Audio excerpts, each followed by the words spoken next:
All right, in this video, we are going to take a look at problem 9.114 from our book, Golf Robots. Serious golfers and golf equipment companies sometimes use golf equipment testing labs to obtain precise information about particular club heads, club shafts, and golf balls.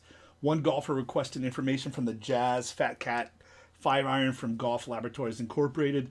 The company tested the club by using a robot to hit a Titleist NXT tour ball 6 times with a head velocity of 85 miles per hour.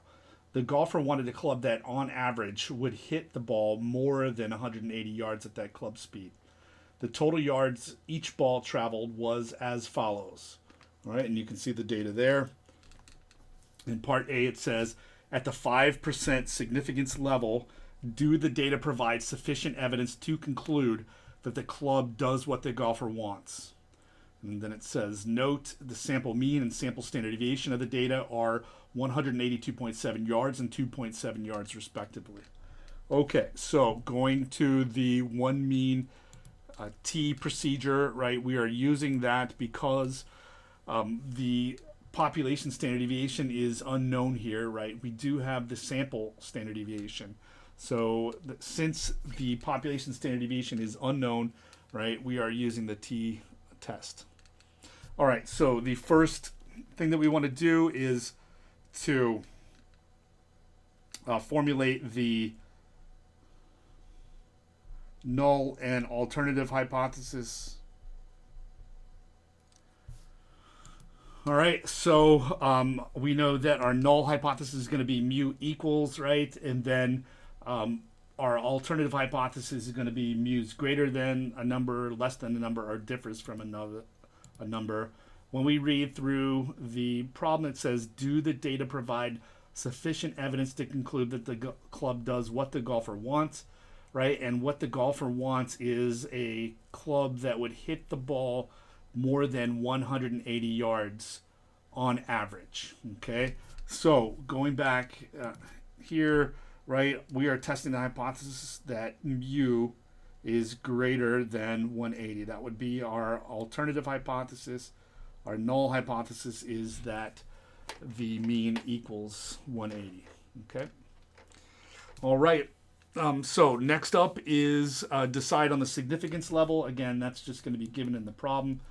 Our significance level is at the 5% significance level. So our alpha equals 0.05. All right, step 3 is to calculate the value of the test statistic, right? So that is going to be T equals X bar minus mu naught divided by S divided by square root N. Okay, so X bar, that's our sample mean. In the problem, they tell us the sample mean is 182.7.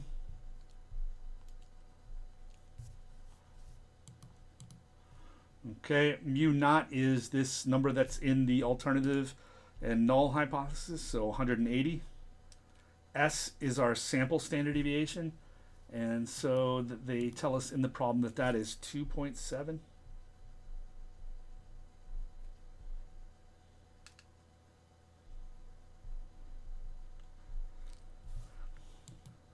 Okay, and then the square root of, divided by the square root of the sample size. The sample size is 1, 2, 3, 4, 5, 6. Okay. All right. So let's go calculate what that is. So 182.7 minus 180, 2.7. And divided by 6. Okay.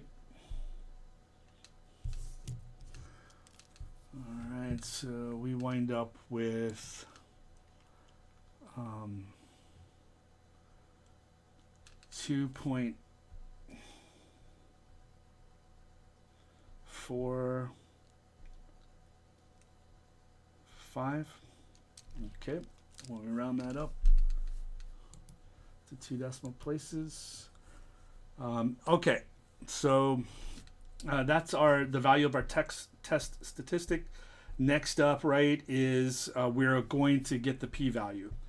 So to get the p-value, the first thing that we need, right, is, and it's a little bit more complicated with the t-test. So we need to calculate our degrees of freedom. Remember, that's the sample size minus 1. The sample size here is 6, right? So that's going to be 6 minus 1 is 5. Okay. All right, this is a right-tailed test, right? So I am looking, right, for a right-tailed test, our p-value, right, is going to be the area that's to the right of whatever our t-value, our test statistic is, right? So our p-value is going to be this area right here, okay, the area to the right of 2.45. So that is pretty nice because that's exactly what table 4 gives. It gives the area to the right of stuff, right? So all we've got to do in this case, right, is just to look up 2.45 and see where that would be on the row where the degrees of freedom is 5, right? So here's the row, right, where the degrees of freedom is 5. And we're looking up where 2.45 would be, right? It's not going to be in there exactly, but 2.45 would be right around in here. Okay. All right. So our p-value then would be somewhere in between 0.025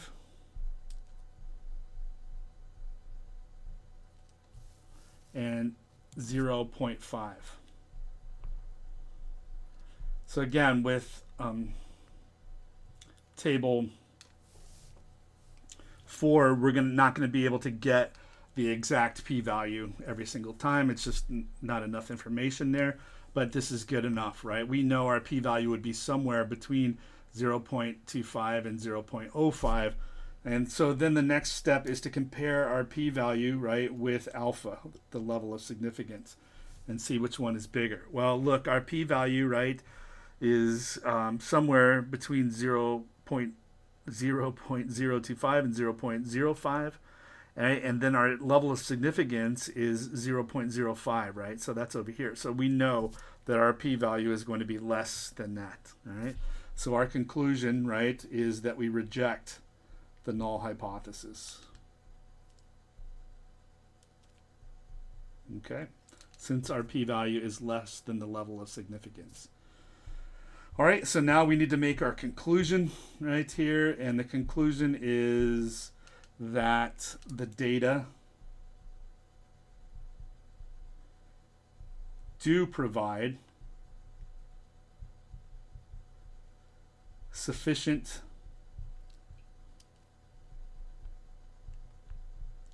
evidence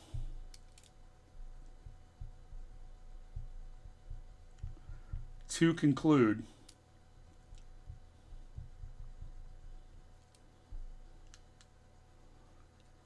that the club, all right, so again, what comes next, right, is the alternative hypothesis.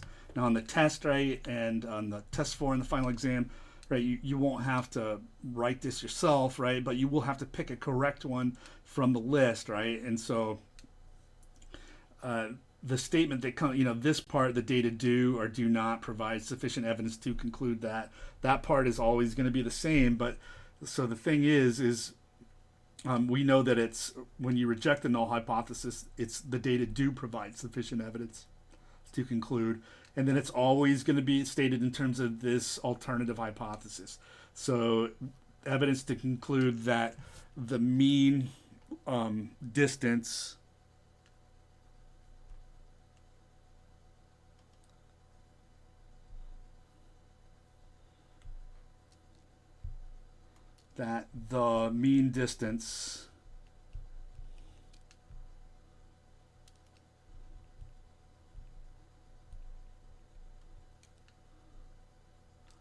the club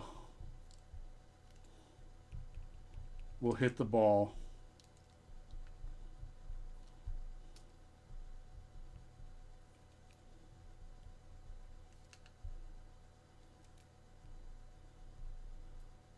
at 85 miles per hour is greater than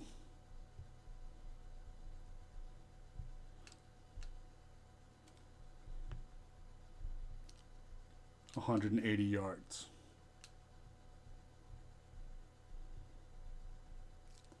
Right, if you're a machine. Or if you hit like a machine. Okay. All right. So that's it on this one. So again, remember this part here about the statement, right, of your interpreting your results, right? That those come from either one of these two things. Okay. All right. That's it for this problem.